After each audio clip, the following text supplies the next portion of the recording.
So, what is the spiritual dream meaning of closets? Her name was Anna Mae Bullock, born in a sharecropper's shack in Nutbush, Tennessee. She was abandoned, first by her mother and then her father. She learned early, real early, that to survive, you had to hide the most essential parts of yourself. So that's what she did. She tucked away her fire. She folded her power up small, like a coat you don't want anyone to see, and just shoved it into the dark. For 16 long years, the woman who would become Tina Turner lived inside the most suffocating closet you can possibly imagine. And no, it wasn't made of wood and hangers. It was built from fear, from fists, and from the slow, grinding murder of who she was. Think about it. On stage, she was sequins and thunder, just pure, raw power. But then, every single night, she'd go home and disappear behind that closed door. This is the closet dream right here. Radiant on the outside, absolutely shattered on the inside. You had two women living in one body, Anna Mae and Tina, but only one of them was ever allowed to breathe. And then, in 1976, she walked out. That's it.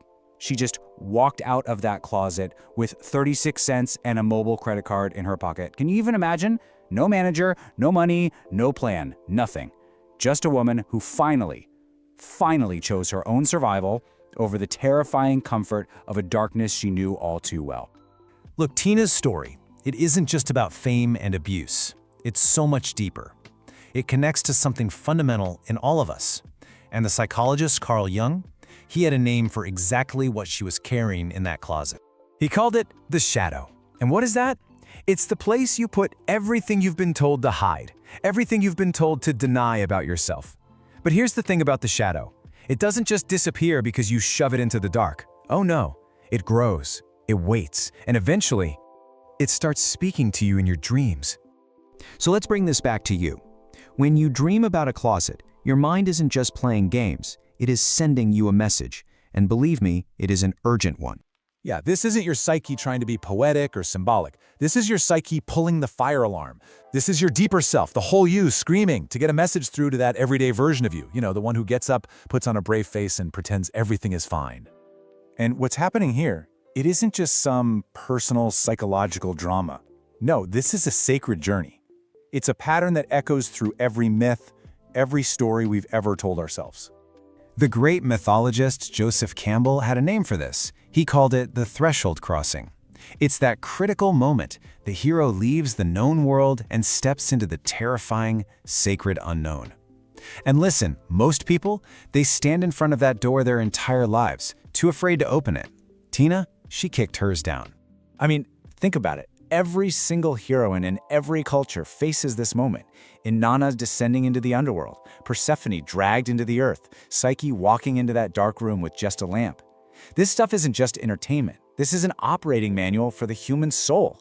And for so many women who've been trained from birth to maintain this perfect little closet of acceptable truths, well, this story is all too familiar. So here's the absolute bottom line. The closet dream, it erupts when the pressure of what's been locked away becomes dangerous. It happens when that thing you've shoved into the dark is about to break the door down with or without your permission. Which brings us right here, right now, to the only question that really matters. Because this isn't about Tina Turner anymore. This is about you. What are you hiding? What part of yourself have you locked away because someone, somewhere, told you it was too much? That you were too much, too loud, too dark, too powerful? What is waiting behind your door? Look, I know these questions aren't comfortable, they're not supposed to be, but you need to understand this. That dream you had, the one with the closet, it is not a threat. It is a lifeline thrown to you from the deepest part of yourself. Your psyche is telling you, loud and clear, the door is there. Tina Turner used hers. So the only question left is, will you use yours? Part 2. Your dream isn't just one thing. It comes in 10 different flavors. And look, we're not here to just interpret. We are here to translate the emergency signals your unconscious is sending to save your life. The real one. The one you've been too damn scared to live. Right, so let's get into this. These are not just dreams, they are urgent coded messages. And your life literally depends on you learning these codes, because every single one is a dispatch about the life you are avoiding. All that terror, the chaos, the mystery, that's your map back to yourself. Okay, first up, the alarms. These are the sirens. These are the dreams that signal you are in immediate psychological danger. You ignore these at your own peril. Seriously. This one is the most common, and yeah, the most urgent. You're just frozen, standing in the hallway of your own mind, totally unable to touch that handle. Why? Because you're confronting your Jungian shadow, all the parts of yourself you have pushed down, denied, and refused to own. That monster, it isn't a stranger. It's your rage, your grief, your power. So stop running. The command here is crystal clear. Name your shame. Right now, write down what you are most ashamed of in your own nature. I promise you, that's what's behind the door. The next alarm bell, pure chaos. You dream of junk tumbling out, a door that just will not close. This means your psyche has hit its limit. The structural integrity is gone. You've been stuffing things into the dark for way too long. Let's be very clear. Your shadow is erupting. And this is going to show up as illness, emotional blowups, self-sabotage, you name it. You have to open a pressure valve on purpose, now, before your unconscious blows it open in a way you cannot control. Next, the dream of being locked inside. You feel the walls pressing in. Your dream is screaming this question at you. And you need to be brutally honest with yourself. There is a catastrophic difference between being a victim and being complicit in your own cage. And the difference is stark. Trapped women fight. Hiding women wait for someone else to come open the door. So your job is to map the cage. Audit all the roles you didn't choose. Every yes you said when your entire body screamed no. You cannot dismantle a cage you refuse to see. And now for the most urgent dream of all. You hear something moving, something alive, and you just can't make yourself look. This means a suppressed complex has become autonomous. It's active. It's growing in the dark. This is the dragon that you absolutely must face. This is your non-negotiable action plan. Not someday, not when things calm down.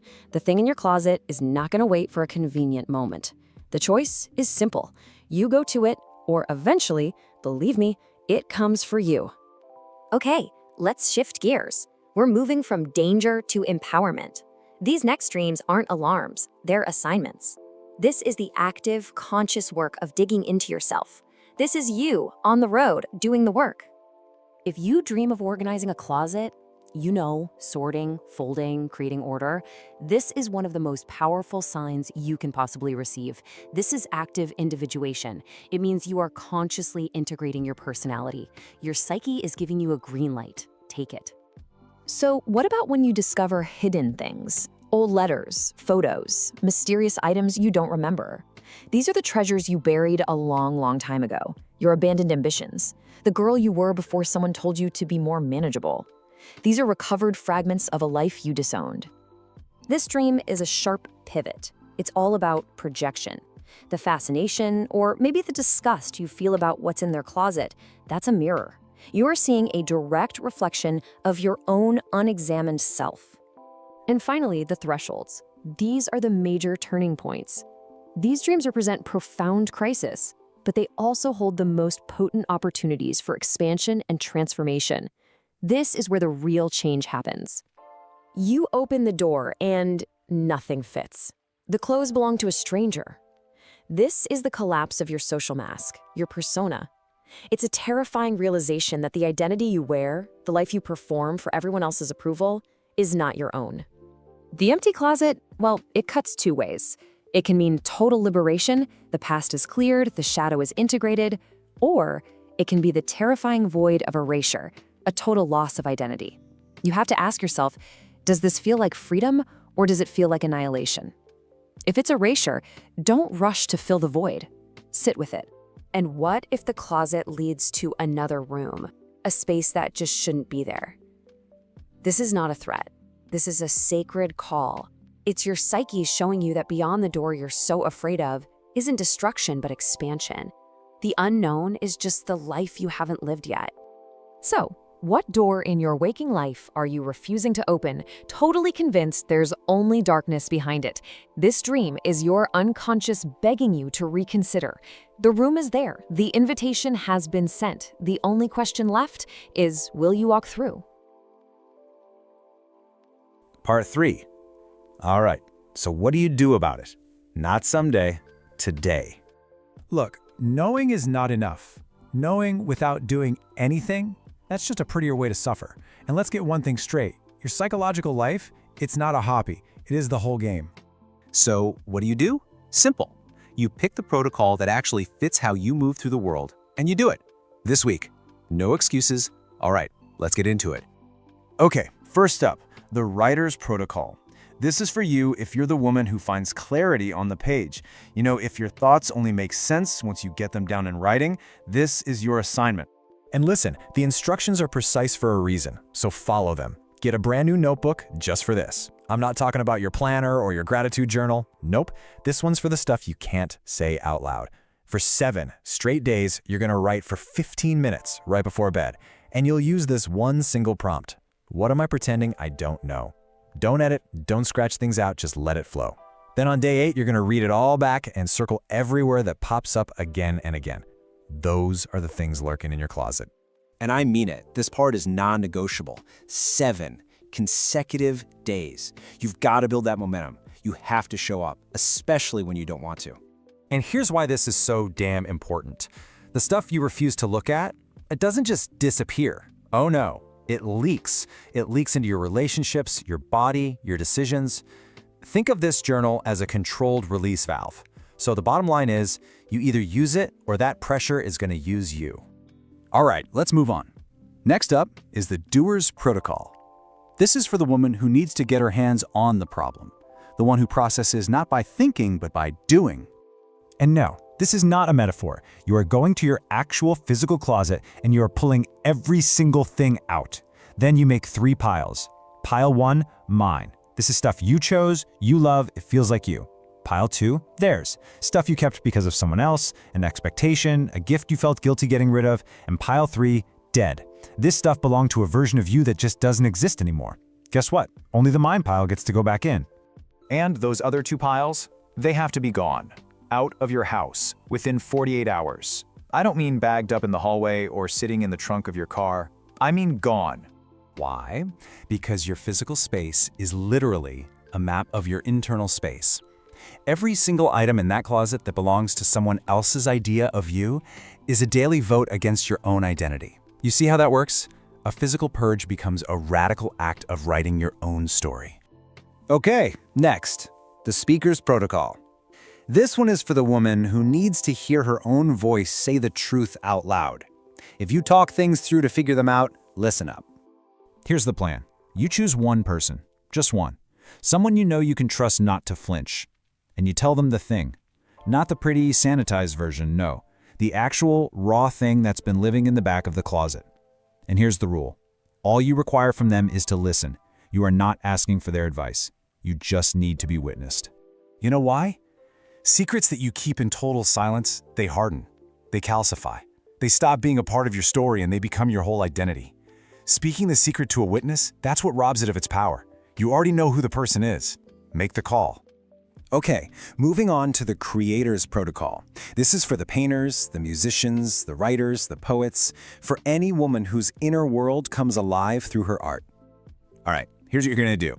Within 72 hours of having the dream, you have to create something from it. Not about it, from it. Let the feeling, the image, the color of that dream move right through your hands without your brain getting in the way. You make first, you interpret later. Then, once it's finished, you sit with it for a full 24 hours. And then you ask it, what do you know about me that I've been refusing to see? And this is so crucial, because for a creative woman, when you stop making art, it isn't just a lost hobby. You've literally severed the line of communication with your own unconscious. That closet dream, it's your psyche screaming at you that the door is locked because you dropped the key. It's time to pick it up. All right, next up is the mover's protocol. This is for the dancers, the athletes, the yogis, for the woman who learns and processes through her body through movement. Okay, this is a somatic response. You're gonna pick a doorway, any doorway you walk through every single day. And for the next month, Every time you cross that threshold, you're going to pause. Just pause. Take one deep breath in, one full breath out. And in that tiny pause, you will silently name one thing you're carrying forward with you and one thing you are choosing to leave behind. You're going to do this for 30 days. And look, this isn't about meditation, this is reprogramming. You are literally teaching your nervous system that it is safe to move from one state to another. Because deep trauma, it lives in the body, not just in the mind. That recurring closet dream is pointing to a somatic pattern, a way your body is physically holding on. This daily threshold practice, it's your crowbar. You're prying that door open, one breath at a time. And finally, this is the final call.